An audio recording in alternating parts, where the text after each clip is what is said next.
আজকে আমি বাজার থেকে এনেছি পাবদা মাছ। ভাবলাম আজকে তোমাদের এই পাবদা মাছটা রান্না করে দেখাই। মাছটাকে আমি ভালো করে ধুয়ে নুন হলুদ মেখে রেখেছি। একটু কালো জিরে ফোড়ন দিয়ে দিলাম।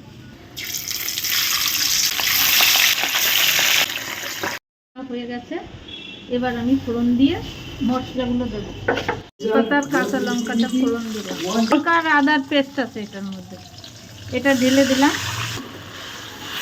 কালো আর সাদা সর্ষেকে পেস্ট করে ভালোভাবে ছাঁকনি দিয়ে ছেঁকে নেওয়া হয়েছে। এখানে পোস্ত বাটা ঢেলে দিচ্ছি।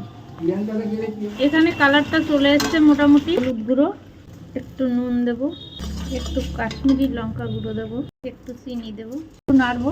নেড়ে আমি মাছগুলো আস্তে আস্তে দিয়ে দেবো, সেদ্ধ হয়ে যায়, তার জন্য আমি ঢেকে দিলাম। সাথে অল্প কিছু সর্ষের তেল। একটু গরম মশলা সরিয়ে এখানে দিলাম। রেডি আমাদের গরম গরম সর্ষে পাবদা।